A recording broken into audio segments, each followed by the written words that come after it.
Tractor engine ఆపకుండా Mahindra tractor 24 గంటల పాటు గడ్డి కట్టలు కడుతుంది. మహీంద్రా ట్రాక్టర్స్ వాళ్ళు ప్రపంచ రికార్డు సృష్టిస్తున్నారు. ఒక్క నిమిషం కూడా ఆపకుండా. ఇప్పుడు సమయం రాత్రి 1 అవుతుంది. చూద్దాం 24 గంటల పాటు మహీంద్రా ట్రాక్టర్ అల్లు పెరుగని పోరాటం చేస్తుందని తెలుసుకుందామని పొలంలోకి రావడం జరిగింది. నాన్ స్టాప్గా 24 అవర్స్లో భాగంగా ఖచ్చితంగా బేలర్తో పాటు గడ్డి కట్టలు చుడుతూ ఏమాత్రం ఇంజన్లో ఎఫెక్ట్ లేకుండా ట్రాక్టర్ ఏమాత్రం వైబ్రేషన్ లేకుండా పనిచేస్తుంది. చూడండి, ప్రతి గడ్డి కట్ట కూడా మంచిగా రౌండ్గా కడుతుంది. మంచి బరువుతో గడ్డి కట్ట కడుతుంది. ఇప్పుడు సమయం ఉదయం 4 అవుతుంది. మహీంద్రా ట్రాక్టర్ 575DI బేలర్ సహాయంతో 24 గంటల వరల్డ్ రికార్డులో భాగంగా ఏమాత్రం ఆగకుండా గడ్డి కట్టలు కడుతుంది. రైలు బండి కంటే వేగంగా రైలు బండి ఆగనని అవుతుంది, కానీ మహీంద్రా ట్రాక్టర్ మాత్రం ఏమాత్రం ఆగకుండా చూడండి గడ్డి కట్టలు కడుతుంది.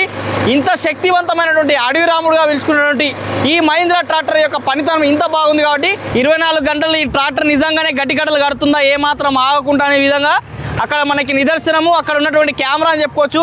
దాంతోపాటు ఇక్కడ చూడండి, ఇక్కడ మరో ట్రాక్టర్ని పెట్టి ఇక్కడ లైటింగ్ ఎఫెక్ట్ పెట్టేసి కెమెరాకి కావాల్సినటువంటి కరెంటు లైవ్ రికార్డింగ్ కోసం కావాల్సినటువంటి స్పెషల్ జనరేటర్ కూడా ఇక్కడ స్పెషల్గా పెట్టి ఈ ట్రాక్టర్కి కావాల్సినటువంటి అన్ని ఏర్పాట్లు చేస్తున్నారు.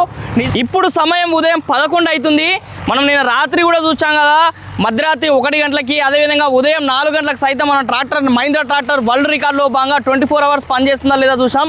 ఇప్పుడు ఉదయం 11 అయినప్పుడు కూడా ఏమాత్రం ఆగకుండా 24 గంటల వరల్డ్ చరిత్ర రికార్డు క్రియేట్ చేయడానికి మహీంద్రా ట్రాక్టర్ బేలర్ తోటి గడ్డి కట్టలు కడుతూనే ఉంది, అలసిపోకుండా. ఫైనల్గా మహీంద్రా ట్రాక్టర్ వచ్చేసి నాన్ స్టాప్గా 24 అవర్స్ బేలర్ ద్వారా గడ్డి కట్టలు కట్టి ఒక రోజు మొత్తానికి 1593 గడ్డి కట్టలు కట్టి గోల్డెన్ బుక్ ఆఫ్ వరల్డ్ రికార్డ్స్లో చోటు చేసుకుని అవార్డును పొందింది. ఈ అవార్డుని రైతులకి అంకితం చేస్తూ మహీంద్రా ట్రాక్టర్కి సంబంధించిన ప్రతినిధులు, అదేవిధంగా ట్రాక్టర్ గ్యాన్ ప్రతినిధులు ఈ ప్రోగ్రాంలో వేదిక పైన తెలియజేశారు. మరి మీకున్నటువంటి అభిప్రాయాన్ని మహీంద్రా ట్రాక్టర్స్ మీరు కూడా వాడినట్టయితే కామెంట్ రూపంలో తెలియజేయండి.